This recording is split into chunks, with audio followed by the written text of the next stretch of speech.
পৃথিবীটা বড়ই স্বার্থপর। স্বার্থ ছাড়া কেউ এক পাও চলে না।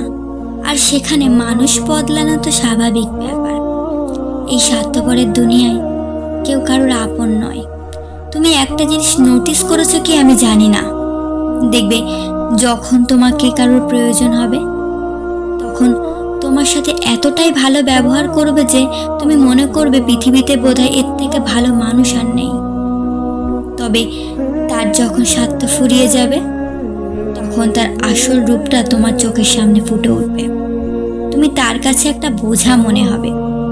তাই অতিরিক্ত কাউকে আপন ভেবো না, আপন ভেবে ভুল করো না। হ্যাঁ, সব মানুষ তবে এক নয়, তবে কিছু কিছু মানুষের ক্ষেত্রে বা বেশিরভাগ মানুষের ক্ষেত্রেই কিন্তু এটা হয়।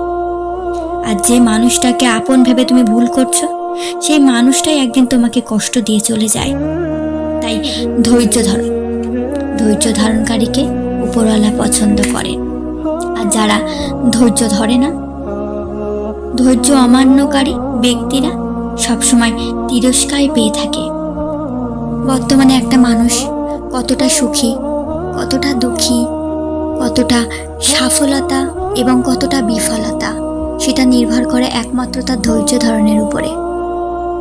যার যত ধৈর্য বেশি সে সফলতা পায় তত বেশি।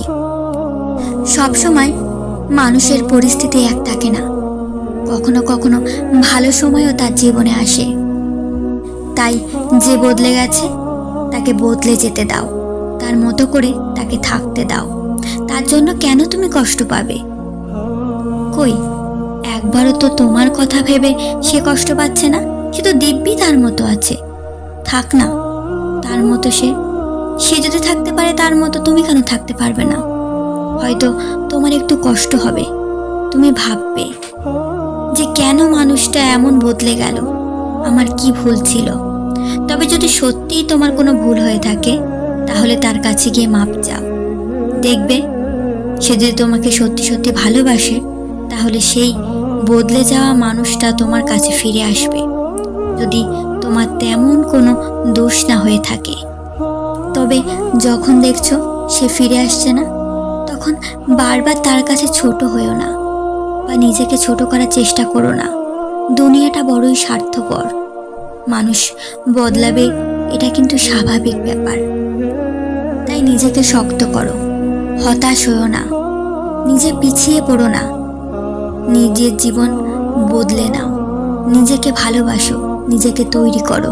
আর যার বদলে যাওয়ার জন্য তুমি এত কষ্ট পাচ্ছ, দেখবে একদিন তোমার পরিবর্তনে, তোমার বদলে যাওয়ায় জন্যই সে কিন্তু বড় আফসোস করবে। সে কিন্তু ভাববে যে আমি কি ভুলটা এনে করলাম। কারণ নিজেকে পরিবর্তন করতে হবে, নিজেকে ভালোবাসতে হবে। নিজেকে ভালো যে বাসবে অপর মানুষটাও তাকে ভালোবাসবে। তাই নিজেকে বদলাও, হতাশ হয়েও না, কষ্ট পেও না। নিজেকে কষ্ট দিয়ে কোনো লাভ হবে না, নিজেকে পরিবর্তন করো। কারণ এটাই প্রকৃতির নিয়ম, মানুষ বদলাবে, এটাই স্বাভাবিক। তাই তুমি ধৈর্য ধারণ করো, নিজেকে তৈরি করো। আর এমনভাবে তৈরি করো যাতে 10টা মানুষ তোমাকে দেখে শেখে, তোমাকে দেখে। সবসময় মানুষ এক পরিস্থিতিতে থাকে না। হয়তো এই সময়টা আজ তোমার ভালো যাচ্ছে না, এই সময়টা আজকে তোমার ভালো নয়।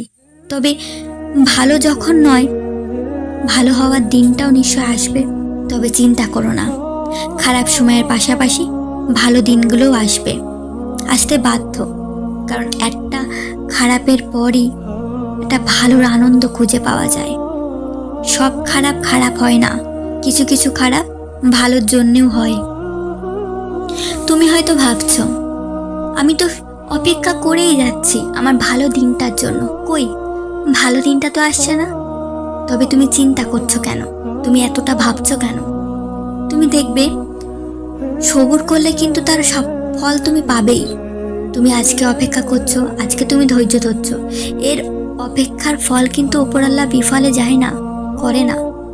তুমি যত অপেক্ষা করছো, যত যাই করছো, এর একদিন প্রতিদান তুমি পাবে।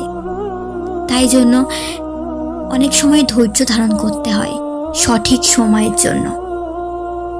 কিছু কিছু খারাপ জিনিসের পেছনেও কিন্তু ভালো জিনিস লুকিয়ে থাকে। আজ হয়তো ভাবছো আমার কপালটা বোধহয় ভালো কিছু লেখাই নেই। এই ধারণাটা কিন্তু বাদ দাও।